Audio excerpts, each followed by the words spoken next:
La Genèse, chapitre 21. L'Éternel se souvint de ce qu'il avait dit à Sara, et l'Éternel accomplit pour Sara ce qu'il avait promis. Sara devint enceinte, et elle enfanta un fils à Abraham dans sa vieillesse, au temps fixé dont Dieu lui avait parlé. Abraham donna le nom d'Isaac au fils qui lui était né, que Sara lui avait enfanté. Abraham circoncit son fils Isaac, âgé de 8 jours, comme Dieu le lui avait ordonné. Abraham était âgé de 100 ans à la naissance d'Isaac son fils. Et Sara dit, « Dieu m'a fait un sujet de rire, quiconque l'apprendra rira de moi. » Elle ajouta, « Qui aurait dit à Abraham, Sara allaitera des enfants?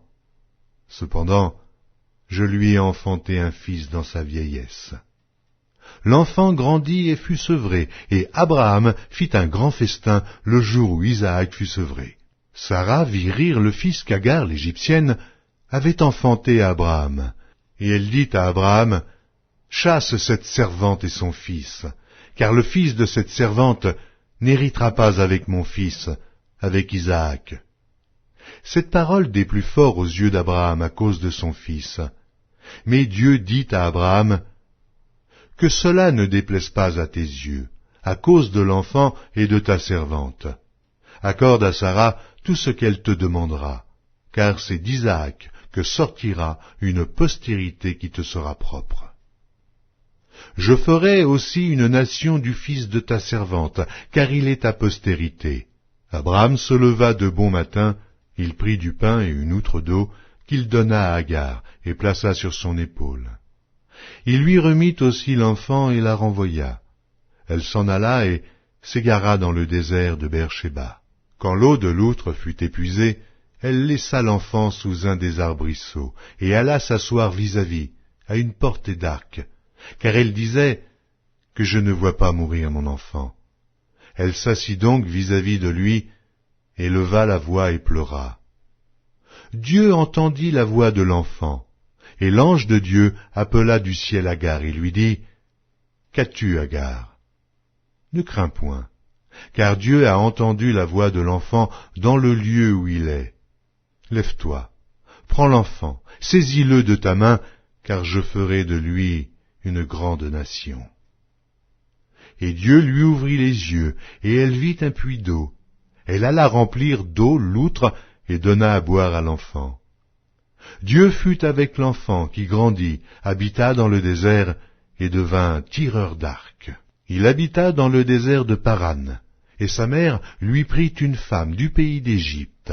En ce temps-là, Abimélec, accompagné de Picol, chef de son armée, parla ainsi à Abraham. « Dieu est avec toi dans tout ce que tu fais. Jure-moi maintenant, ici, par le nom de Dieu, que tu ne tromperas ni moi, ni mes enfants, ni mes petits-enfants, et que tu auras pour moi et le pays où tu séjournes la même bienveillance que j'ai eue pour toi. » Abraham dit, « Je le jurerai. » Mais Abraham fit des reproches à Abimélec au sujet d'un puits d'eau dont s'étaient emparés de force les serviteurs d'Abimélec. Abimélec répondit, « J'ignore qui a fait cette chose-là. Tu ne m'en as point informé, et moi, je ne l'apprends qu'aujourd'hui. » Et Abraham prit des brebis et des bœufs qu'il donna à Abimélec, et ils firent tous deux alliance. Abraham mit à part 7 jeunes brebis, et Abimélec dit à Abraham, « Qu'est-ce que c'est 7 jeunes brebis que tu as mis à part? » Il répondit, « Tu accepteras de ma main ces 7 brebis, afin que cela me serve de témoignage que j'ai creusé ce puits. » C'est pourquoi on appelle ce lieu Beer-Shéba, car c'est là qu'ils jurèrent l'un et l'autre. Ils firent donc alliance à Beer-Shéba, après quoi Abimélec se leva avec Picol, chef de son armée, et ils retournèrent au pays des Philistins. Abraham planta des tamaris à Beer-Shéba, et là, il invoqua le nom de l'Éternel, Dieu de l'éternité. Abraham séjourna longtemps dans le pays des Philistins. La Genèse, chapitre 22. Après ces choses, Dieu mit Abraham à l'épreuve et lui dit, « Abraham » Et il répondit, « Me voici. » Dieu dit, « prends ton fils, ton unique, celui que tu aimes, Isaac. Va-t'en au pays de Mojira, et là, offre-le en holocauste sur l'une des montagnes que je te dirai. Abraham se leva de bon matin, sella son âne et prit avec lui 2 serviteurs et son fils Isaac. Il fendit du bois pour l'holocauste et partit pour aller au lieu que Dieu lui avait dit. Le 3e jour, Abraham, levant les yeux, vit le lieu de loin. Et Abraham dit à ses serviteurs, « Restez ici avec l'âne. Moi et le jeune homme, nous irons jusque-là pour adorer, et nous reviendrons auprès de vous. » Abraham prit le bois pour l'holocauste, le chargea sur son fils Isaac, et porta dans sa main le feu et le couteau, et ils marchèrent tous 2 ensemble. Alors Isaac, parlant à Abraham son père, dit, « Mon père !» Et il répondit, « Me voici, mon fils. » Isaac reprit, « Voici le feu et le bois, mais où est l'agneau pour l'holocauste ?» Abraham répondit, « Mon fils, Dieu se pourvoira lui-même de l'agneau pour l'holocauste. » Et ils marchèrent tous 2 ensemble. Lorsqu'ils furent arrivés au lieu que Dieu lui avait dit, Abraham y éleva un autel et rangea le bois. Il lia son fils Isaac et le mit sur l'autel par-dessus le bois. Puis Abraham étendit la main et prit le couteau pour égorger son fils. Alors l'ange de l'Éternel l'appela des cieux et dit, « Abraham, Abraham !»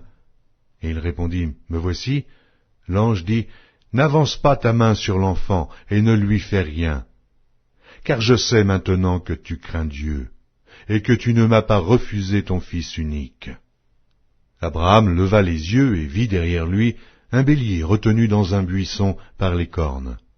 Et Abraham alla prendre le bélier et l'offrit en holocauste à la place de son fils. Abraham donna à ce lieu le nom de Jéhovah-Jireh. C'est pourquoi l'on dit aujourd'hui, à la montagne de l'Éternel, il sera pourvu. L'ange de l'Éternel appela une seconde fois Abraham des cieux et dit, « Je le jure par moi-même, parole de l'Éternel, parce que tu as fait cela et que tu n'as pas refusé ton fils, ton unique.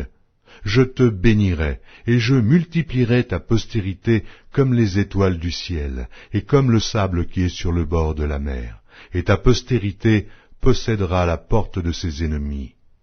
Toutes les nations de la terre seront bénies en ta postérité, parce que tu as obéi à ma voix. » Abraham étant retourné vers ses serviteurs, ils se levèrent et s'en allèrent ensemble à Beer-shéba, car Abraham demeurait à Beer-shéba. Après ces choses, on fit à Abraham un rapport en disant, « Voici, Milca a aussi enfanté des fils à Nachor, ton frère. Uts, son premier-né, Buz, son frère, Kemuel, père d'Aram, Kesed, Azo, Pildash, Jidlaph et Béduel. Béduel a engendré Rebecca. Ce sont là les 8 fils que Milca a enfantés à Nachor, frère d'Abraham. Sa concubine, nommée Réhuma, a aussi enfanté Tébash, Gaham, Tahash et Maaka.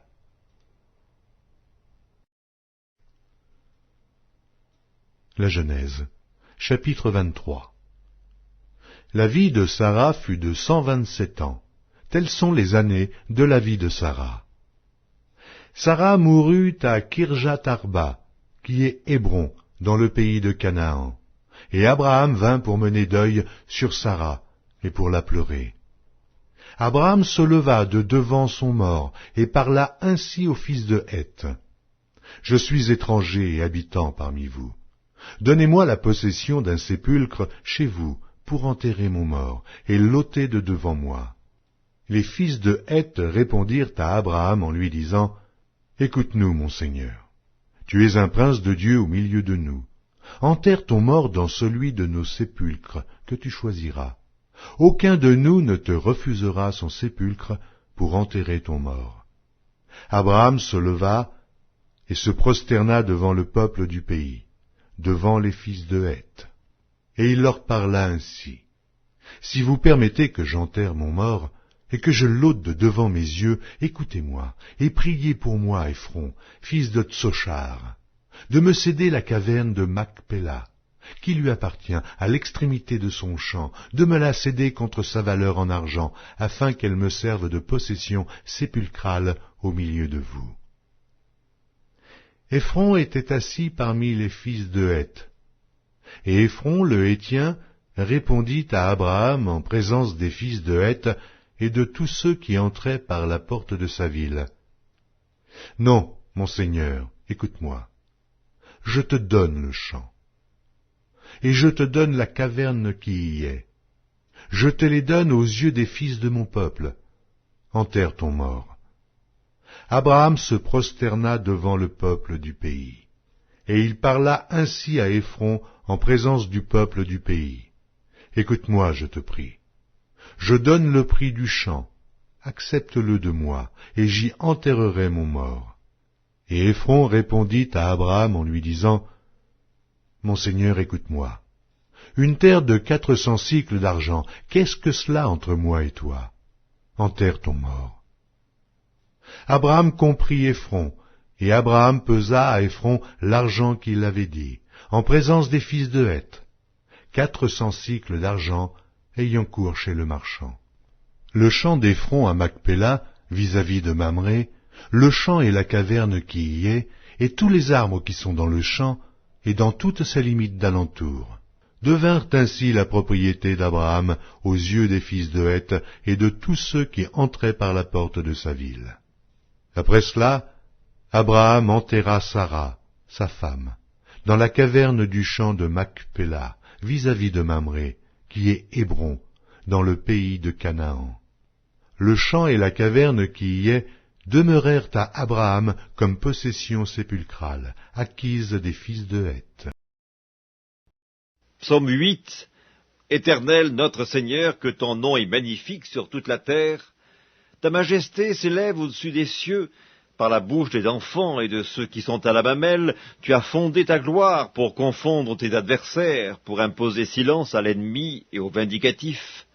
Quand je contemple les cieux, ouvrage de tes mains, la lune et les étoiles que tu as créées, qu'est-ce que l'homme pour que tu te souviennes de lui, et le Fils de l'homme pour que tu prennes garde à lui?